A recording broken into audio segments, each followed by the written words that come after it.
You're watching a segment of The Splash, Greater West Bloomfield's news magazine show. I'm joined this week by Wendi Henning from Children's Hospital of Michigan. And Wendi, thank you so much for being with us. Thank you for having me. So you work at Children's Hospital. Tell me what you do. I am a pediatric oncology social worker on the outpatient side. So I work with families and children who are recently diagnosed with cancer and follow them throughout their journey through treatment and beyond. You are pretty much the first person that they see besides the doctors, obviously, but the one who kind of says, okay, this is what we have to do. Yeah, so sometimes I'm there when the doctor is there, when the doctors and nurses go in and talk about a treatment plan.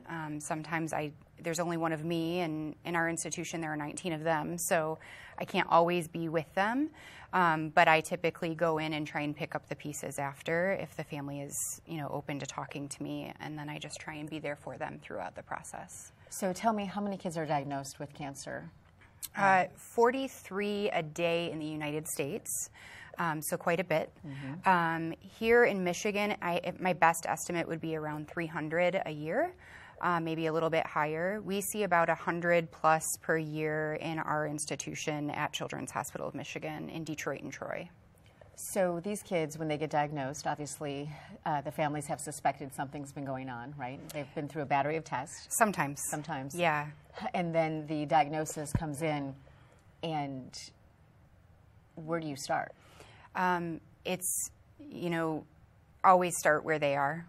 Sometimes their biggest concern is talking to the medical team and hearing something reassuring or just getting to the bottom line. Sometimes they are already struggling financially or emotionally, and they know that I might be helpful to them right away. But the first thing that I do is just assess where they're at and see what they need help with. A lot of times the financial struggles associated with, now there's a term for it, it's called financial toxicity of cancer. It's huge. And oftentimes one or both parents have to either cut their working schedule or not work at all because a child with cancer can't go to school typically, and they can't go to daycare. Right. And a parent has to be for a long period of time, right? Yes. The minimum is usually, what, a year? Most cancers, they end up having to be out of school or daycare for about a year. Sometimes it's 6 months. But the most common childhood cancer is acute lymphoblastic leukemia, and that is 2.5 years for girls and 3.5 years for boys. And at least for the first year, they're typically not going to school. So that treatment, that's the length of the treatment? Yes. So imagine being a family and one of you has to stop working. Mm-hmm. You have other children maybe. Yeah, it can change complete career trajectories, and it can affect their daily living with their other children. A lot of times I'm trying to help with resources for the other children because they might be struggling in school. A lot of times parents are struggling with their identity because now instead of going to work every day and having that identity, they're at the hospital constantly burdened with the stress of watching their child go through this. A lot of childhood cancers are treated not in the hospital. They can't. A lot of it can be done in an outpatient clinic, but that's gas going back and forth from home to the hospital in Detroit or Troy every single day with some cancers, and sometimes it's at least once a week when they're on active treatment. So it's a huge financial burden, and an emotional toll is definitely there too as well. So I'm trying to watch all angles of it and see how I can be most helpful to each family based on their needs. So it's interesting, sometimes you see commercials, you see spots for hospitals that take donations and everything. Mm-hmm. So what about Children's Hospital? Can somebody say, you know what, I have never experienced this, but I want to help? Absolutely. You can go to the Children's Hospital of Michigan website or the Children's Hospital of Michigan Foundation, who partners very closely with us. We can write grants to the Children's Foundation to try to get funding for the programs that we want to run to help families at Children's Hospital of Michigan. And there are so many things, like I said, even just at our institution alone, 100 plus a year. So there are a lot right here in our hometown, mm-hmm. a lot of families that need our help. So rather than always sending our donations to large institutions outside of state, it can be really helpful to help the kids and families that are struggling with these serious illnesses right in our own backyard. Okay, so let's take it out of the hospispital for a minute. Yeah. What if you are a mom, a dad, even a grandparent, or mm-hmm. just a family or friend mm-hmm. of somebody who has a child who's just been diagnosed? What's your word of advice to them? Ask them what they need. and don't go away after the first couple of weeks. You know, it's sort of exciting, not in a happy way, but there's a lot of adrenaline that goes into a new diagnosis. But it's the same need, if not more, a month, 2 months, 3 months later. And the family might be a little bit more comfortable emotionally because they know what to expect now. They're not in a completely different country anymore. Right. They're now learning the language and things have calmed down a little bit, but they're still struggling financially. They're still away from home a lot. So ask them what they need and don't stop asking, because just a lot of times people will say, just let me know if there's anything I can do to help. Right. And it's so difficult for people to ask for help. And so an empty or blank invitation like that isn't always going to be accepted by someone who really needs help. So constantly checking in is really important. So not going away. Don't go away. Don't go away. Yeah. Okay. You know, we hear a lot of that with like if funerals. we have funerals, like right at the viewing or the actual funeral service, we get all this attention and outpouring of love and community support. And it's gone. And then it's gone, and then life gets back to normal, and then it's like really, and it's the same thing that, you know, I always say, like, I'm working with families who are dealing with trauma and grief all the time. Even if children don't always die from cancer anymore, most of the time they don't. But you better bet these families are dealing with trauma and grief still, and it doesn't go away. Mm-hmm. And so always check in. Don't go away after that first, you know, energetic moment of diagnosis. After a month, 2 months, 6 months, check in.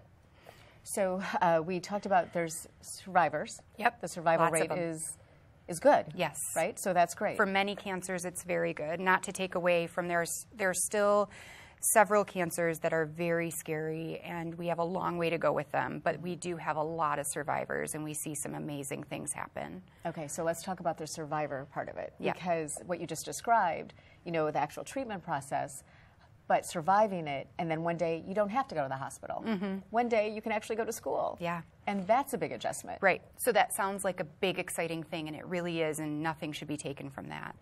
But also, we can't forget all the trauma that's already occurred, mm-hmm. Physical and emotional. It's a war that they've gone to, and a lot of families are gone through. A lot of families, a lot of patients, they experience a lot of the symptoms of PTSD following treatment. Sometimes, especially, I notice with parents, you know, when you're scared, and your child is going through something, you sort of go into mission mode, and you're just, okay, the doctor's telling me I need to come, I'm going. Mm-hmm. And people say, like, oh, these parents, they're so strong, and then they have to continue to fulfill that, what people are seeing, right?